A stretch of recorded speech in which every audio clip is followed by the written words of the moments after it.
वेदांत से संबंधित अष्टावक्र संहिता पुस्तक में आत्मज्ञानी अष्टावक्र एवं राजा जनक के संवाद हैं।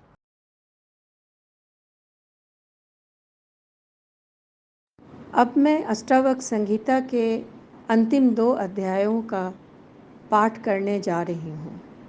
अगर इस विषय में आपकी रुचि हो तो मुझसे जुड़े रहें। धन्यवाद।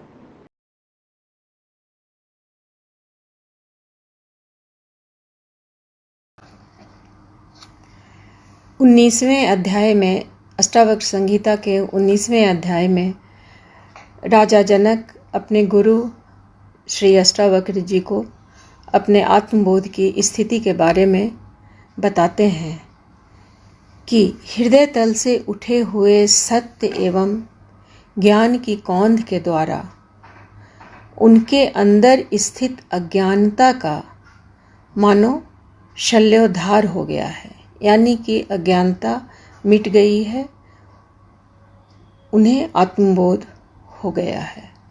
और उस स्थिति को वो इस अध्याय में 8 श्लोकों के द्वारा बताते हैं, शेयर करते हैं। पढ़ती हूँ। तत् विज्ञान सदंश मादाये हृदयोदरात् नानाविध परामर्श शल्योद्धार कृतिमया। पहले इस बात को एक्सेप्ट करते हैं कि उनके हृदय से अज्ञानता हट गई है, अज्ञानता का शल्योद्धार हो गया है।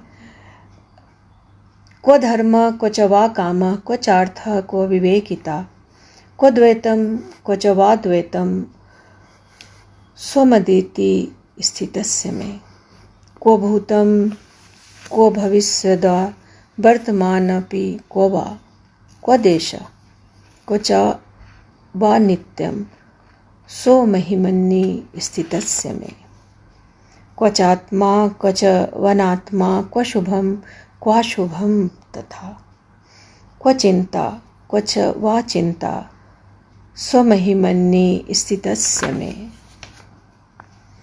क्व स्वप्न क्व सुषुप्तिर्वा क्व च जागरन् तथा क्व तुरीयं भयं वापि स्वमहिमन्नि स्थितस्य में क्व दूरं क्व समीपं वा बाह्यं काभ्यन्तरं क्व वा क्व अस्थूलं क्व च वा सूक्ष्मं स्वमहिमन्नि स्थितस्य में क्व मृत्युर्जीवितं वा क्व लोकः कस्य च लौकिकं क्व लयः क्व समाधिर्वा स्वमहिमन्नि स्थितस्य में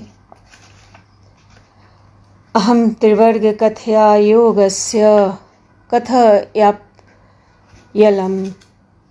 अलम विज्ञान कथया विश्रांतस्य ममात्मनि।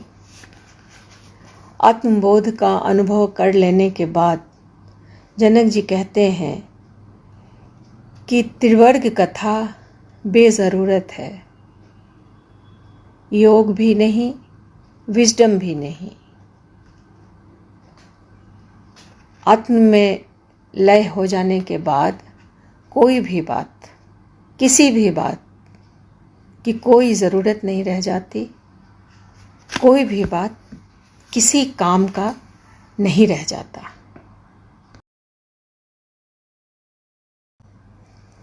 अष्टावक्र संहिता के अंतिम अध्याय यानी कि 20वें अध्याय में राजा जनक अपने गुरु अष्टावक्र जी को अपनी सर्वोच्च ज्ञान की स्थिति को बताते हैं, जीवन मुक्तता की स्थिति को वे बताते हैं कि उन निरंजन स्वरूप के लिए न तो एलिमेंट्स है, न देह है, न ही शून्य है, या नैराश्य भी नहीं है, इंद्रिय या मन भी कहाँ है, यानी कि कुछ भी नहीं है, सिर्फ आत्मबोध है, आत्म सुख है।